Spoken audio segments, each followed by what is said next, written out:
Hello guys, welcome to my Nigerian farm.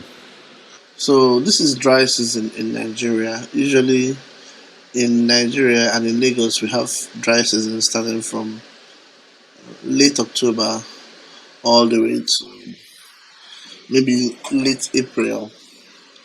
So this is dry season, and as a farmer this is the time to carry out some projects. The project I'm doing right now is for water. Water is life in the farm. This is not the first water project I've carried out. We do have wells and we have boreholes. But one of the wells failed, one of the boreholes failed, so we have to dig more. So let me just explain to you what it takes to dig a borehole in Nigeria. Not only in Nigeria, basically it's called rotary drilling. You have a drill bit, and then you have the drill stem, and then you manually just drill to the depth that you want, where you're going to get clean water.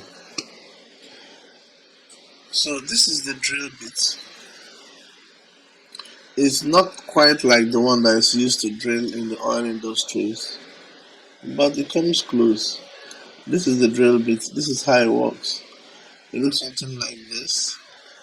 It's basically a pipe that has a sharp end, and that sharp end is what you use to move the earth, basically dig the ground. Then if you look at it here, I find that there's a hole here in that pipe. That hole is where water is going to flow from. The other end is threaded, so you're going to tie it, connect it to a pipe, a drill stem, another pipe that is threaded, and then you go down as much as deep as you want to go. Something like this.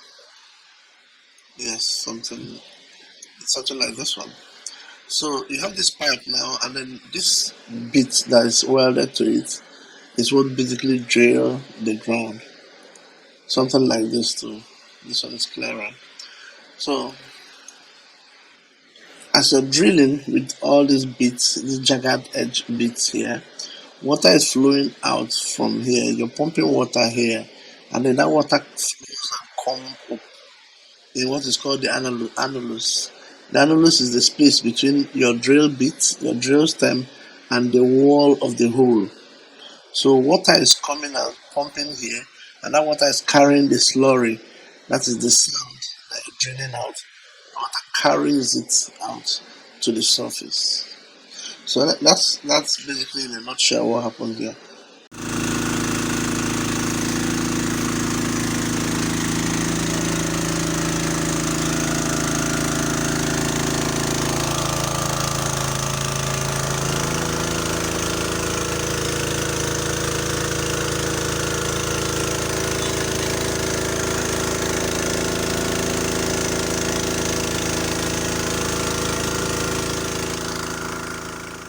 So you keep drilling until you get to the depth you want. And if you drill, like let's say you drill 8 to 10 feet, you stop, remove your drill stem, and then put a pipe, a plastic pipe, so that the hole does not collapse. That plastic pipe will keep the hole steady, keep it intact, so it does not collapse. But this is how you prepare your drill site.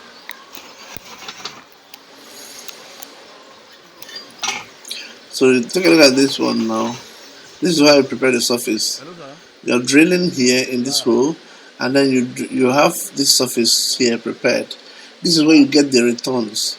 The water that you're pumping into the ground carries the cuttings or the slurry to the surface, and it flows down into the small ditch you've dug here.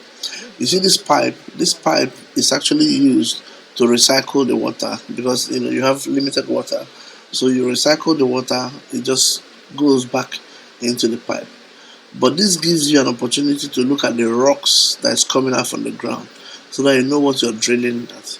Take a look at this one right now, right here.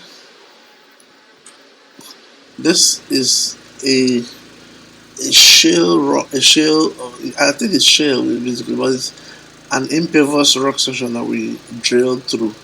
So we knew that the water table below this rock will be much cleaner because when you're draining for water, you have to be conscious of surface contaminants. Some people have latrines and toilets that are not that deep, and they can get into the surface water because there's flow of fluids underground. So, but if you see a rock like this or a shale barrier like this, you know that the water below it will not be exposed to such contaminants, and that's why I wanted them to drill deep and get to this.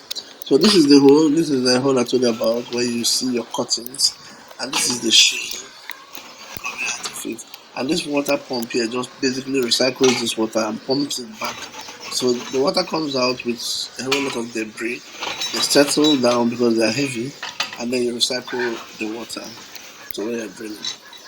And after drilling for a while, they remove whatever they're doing. They remove it and they put in the casing or what they call the plastic pipe. Yeah, they put in the plastic pipe and they continue drilling again. The plastic pipe will make sure that the integrity of the wall does not collapse. So this is what they're doing here now. They will just be shaking the sand, moving it, and then the water is coming out. And you can, if you're a geologist or someone who understands the geology of that location, you can have an idea of where you're drilling into. That's the drilling process they're doing now. That's what they're doing. And before you know it, they'll remove this drill stem. They're removing the drill stem so that they can put in another plastic pipe and go down. So it's a fairly simple process, but you have to understand the dynamics of drilling to know what they are doing. And so I wanted them to go as deep because I'm aware of that shale barrier, those rocks there. And I know I don't want any surface contaminant. I wanted the water in my farm to be very clean. That's why I wanted them to go this deep. On the average, it cost me about 100,000 to drill this well. 100,000 naira. Generally, on the average, every 100 feet is about. Sorry, every 10 feet is about 10,000 naira in Nigeria. That's just generally the price. So if you're drilling like 50 feet, you know you're going to cost about 50,000 or maybe 60,000, depending on your bargaining power. But that's just what it takes to drill in Nigeria. At the end of the day, you have to look at the water. When you get to the depth of your choice, the plastic pipe you put in there, you saw it, you saw to cut some holes into it. Because that's how it's from that plastic pipe, the bottommost plastic pipe, that's where the water will come in into the well bore. So you make sure that you saw to open up the this thing for it. Here is the Sumo Pump I bought because the this one was too deep and my surface pump cannot pump it, so I had to buy Sumo Pump, underground pump to pump water to the surface. And these are the pipes that will take the water. This is the hole itself. This is the casing I told you, and this is the hole coming. So at the end of the day, you have to test your water and see. You have to occasionally test the water to see how clean it is. And you keep on pumping it for about 2 3 hours for it to clear out. So this is the water that's coming out. This is the first water, so we still expect it to be a little bit rough. Eventually cleared out. Sometimes there will be sand or debris in the water, but it will clear out and you have clean water. That's the project we did recently on the farm. It's good to drill water in the dry season. If you're in Nigeria here, I would recommend if you want to drill a borehole, do it in the dry season because the water level is low in the dry season. So that any water level you get, you know that it's an actual water level. If it's in the rainy season, you drill 20 feet and you hit water, and you think and the water can be clean, and you think you're there. But the problem is that during dry season, the water level may go below where your borehole is, and you won't be able to get water from that one. So when you're using the dry season, you have a higher probability of success. That's what we have. Thanks for sticking around. And thanks for all of you who have subscribed. If you've not, please go ahead and subscribe now and like my videos. This tells you to share it. Hopefully, there are those who benefit from the process. And I really trust these guys that did drilling for me. If you want borehole drilled for you, you can reach me and I'll contact them for you. I trust them. They did a very good job. And I did it in a short time, like 1 or 2 days. Alright guys, see you guys in the next video.